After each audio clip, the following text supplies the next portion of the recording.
All right, Grant's standing here, which means Grant's Game Changers. I wish I had it on the board, but you do have Grant's picture that he took. We'll be there. Okay, good. It's the beginning of baseball season, which means that we're going to break down all of the guys that you should pay attention to throughout the year, starting with your first game changer should be who and why. Well, if we start these things off in non-batting order. Nice.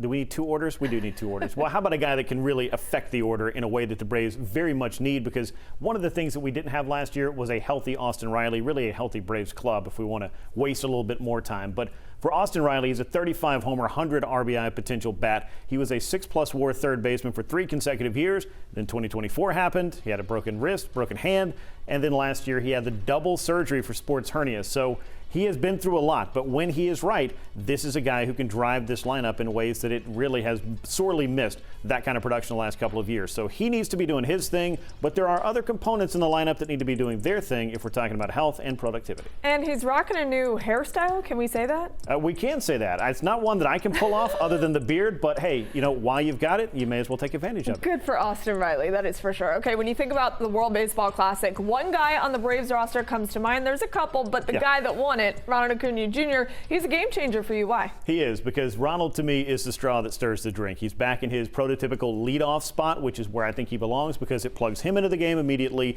It allows him to make an impact immediately. It also allows for the Braves to give their best player the most chances to affect the game. And Ronald Acuna Jr.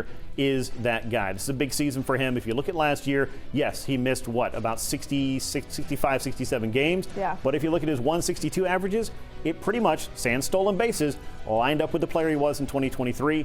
That's the player they need. He said he's 200%. We're going to find out very soon if 200% means Ronald Acuna Jr. is running wild on the base paths and doing all the other stuff he can do. When Ronald Acuna Jr. says 200%, I think the baseball world should be very scared. Yeah. I like it too. As long as he can stay healthy, we like the idea of Ronald Acuna Jr. always. And then your next game changer is a guy who just exploded onto the scene last year. You want him to continue more of that, I'm sure. Drake Baldwin, why? No doubt about it. And when I look at what Drake Baldwin is capable of, and I was looking at the way the Braves could best construct their lineup, I just kept thinking, I want to get him more plate appearances. Yeah. And it looks like Walt Weiss is of a very similar mind. This is a guy that I think profiles to hit at or near the top of the order, along with Ronald Acuna Jr. If you got Ronald 1, Drake 2, he had 274 with 19 homers and 80 runs knocked in last year.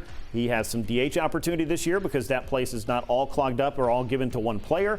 So I think he's got the opportunity to swing the bat a lot more, be in the lineup a lot more. You'll find some places for Sean Murphy to mix in when he's healthy again. But Drake Baldwin, if we're talking about Braves' best hitters and most plate appearances, he shot up that list very quick last year. What a blessing to have both Sean Murphy and that guy on a roster for the Braves. I think that's going to pay dividends for them this season for sure. And then when you look at the arms for the Braves, you can go a lot of different ways. But for you, one guy in particular, you like him as a game changer. Why? Yeah, and when you ask me, like, guys that can affect this roster in a way, some you're just expecting them to do certain things, like Chris Sale. We talk a lot about what he is and what he needs to be, but Spencer Strider is a guy that the Braves need to have more in the vein of what he was before the elbow surgery. Yeah. Very up and down year in 2025. There were flashes of the old Spencer Strider, but I think that he is going to benefit or has benefited from getting to shut down the machine after 13 months of pitching and rehab, heading all the way through the end of last year. I think the strikeout stuff is still there. I think he'll uptick the fastball some. I think he's going to round out his arsenal a bit as well.